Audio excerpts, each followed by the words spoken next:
Welcome to the American Institute of Healthcare Professionals Videogram on anger management and dealing with difficult people.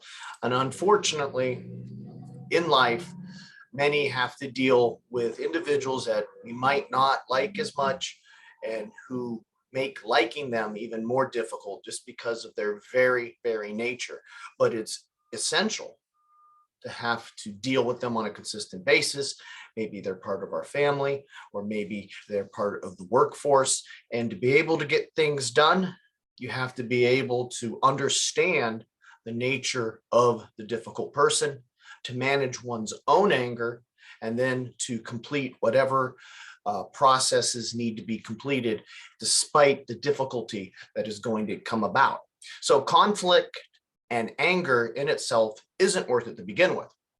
So if you're dealing with a difficult person and you become angry to begin with, it's only going to intensify the incident itself. Plus, it's not good for yourself. It can lead to various health issues, violence, and also in the workplace, various legal issues, because obviously difficult people usually turn to gaslighting and other types of legal traps and manipulations to try to get you off guard and to ultimately get you in trouble itself. So it's best when dealing with the difficult people to really assess and to really judge to see if it's worth it and what is the best way to handle it professionally. Because ultimately, usually in most cases, when you deal with a difficult person and you lose your cool, it's going to be very messy, and they have a very particular way to make the sane individual look crazy. And that's really part of the gaslighting thing. So what type of personality are you dealing with? Most difficult people have something wrong with them to some extent. So is the person clinically depressed? Are they OCD? Are they a type A personality, which is much more assertive and argumentative in itself? Do they possess ADHD? Are they narcissistic in themselves? Or are they sociopathic? And many you'll find are gaslighters, where the truth doesn't matter, or at least it's delusional in their mind, and they will say the exact opposite of what reality comes to about. And part of that is to protect themselves, but it's also part to maybe drive the other individual, the sane individual, crazy into wondering whether they are truly thinking properly. And we see gaslighting at its highest levels in political campaigns and on various political propaganda schemes, but it's also done in the most basic of relationships, which can drive the sane individual to a point of insanity. And the individual starts to question their own reasoning, and they also are in a way being in this way emotionally abused through the particular gaslighting. The other thing is, if you're dealing with a difficult person, try to use some attribution to understand what they are going through. And sometimes the individual might be difficult because of what's going on at home or what's going on in their particular life. And just by being maybe a little bit understanding, you might be able to diffuse the particular situation. Obviously, individuals with bigger mental maladies, bigger mental issues themselves, you're going to deal with a much harder time of diffusing anything. And this is where it becomes extremely difficult. So ultimately, individuals who have to deal with difficult people on a consistent time, especially those in customer service, are going to have to really pay attention to skills that are presented in anger management and negotiations, and be able to better utilize those skills on a daily basis, and not to allow displacement of their frustration with these difficult individuals to later fall into their personal life at home. So first and foremost, don't fall into the trap of the difficult. Remember, they thrive on confrontation, they wish to engage, and many of them like to gaslight. And that's just part of their particular nature themselves and how they're wired and what they want to do. So it's usually their way or the highway. And this can be something that is very difficult to deal with in the business office or any type of professional setting. So it's very important to develop a variety of strategies. So there are a multitude of them that we can look at. Obviously, trying to understand their situation. If you're working in customer service, try to understand why they are frustrated, and do not automatically become argumentative in that regard. Try to understand their situation, repeat their situation to them with what they're saying so that it can be very clearly understood and stated. Definitely, a second point, never match their emotion, because that will only infuriate the difficult individual more so, but also it could lead to a point where they start to set you up to manipulate you into becoming more angry. And suddenly the cell phone camera comes out and they start videoing the other individual, making them look unstable, making that sane individual look crazy, while they all of a sudden turn off their emotion and become quite quiet and reserved, presenting a very false gaslighting type narrative itself. And that's why it's important to state only the facts and solutions. If a difficult person keeps pushing against an idea, you have to present, the individual has to present the facts and viable solutions in the most calm ways, repeating as much as necessary, and then explaining why the other scenario cannot come true. And this might enrage a difficult person more, but it's very important to stick to the argument itself, the facts of the argument.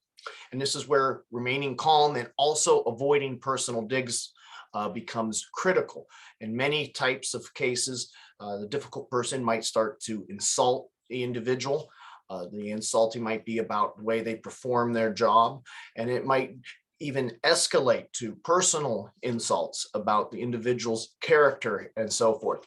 And this is where it's very important to maintain a professional attitude, to keep your eye on what the argument is about, and not to allow these type of distractions during the argumentation to occur. So it becomes an ad hominem type argumentation where you start just pointing out various flaws in the person instead of looking at the problem itself.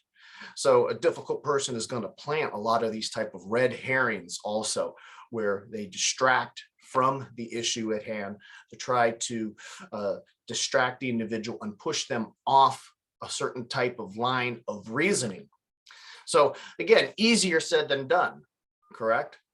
I mean, it's very hard to maintain cool when you're dealing with someone who is irrational and someone who is illogical. So it's very important, especially in customer service or an office setting, where you know you have a particular person who is difficult, to come prepared mentally and to review these types of things in your mind, how you wish to convey yourself, how you visualize yourself in a chaotic situation, and how you are responding, and not allowing yourself to be lowered to their type of level.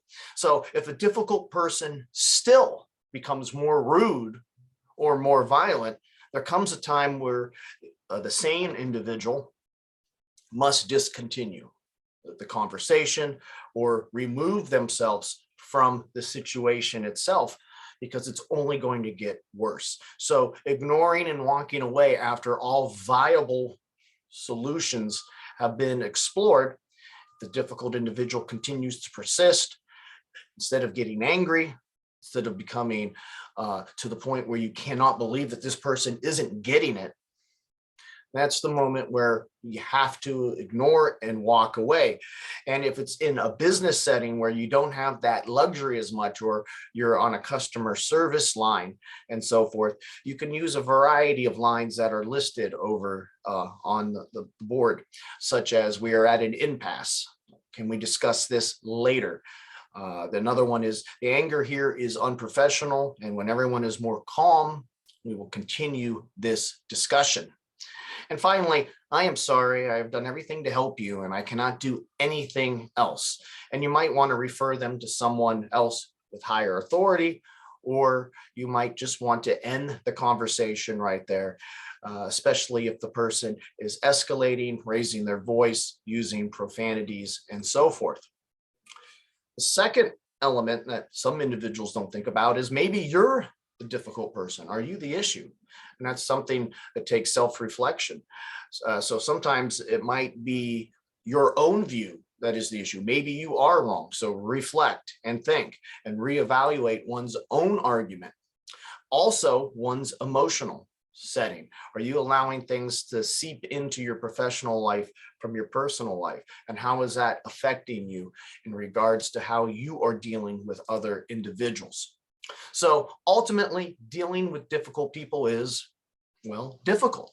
It involves avoiding ad hominem type argumentation where insults and mudslinging occur, not taking things personal when the difficult individual starts insulting you themselves, and realize that these are unstable individuals. They're looking to manipulate, they're looking to trap, they're looking to get their own way at any case whatsoever. Not to become oneself over emotional. So when they raise the emotion, you lower the emotion and remain logical and fact orientated. Also remain empathetic. Maybe they're having a bad day. Try to remain empathetic and see the way they are. Also, be prepared to know how to listen. Many times we don't want to listen. And in a way of listening is a way to rephrase when someone says something, to say it so that they actually hear it.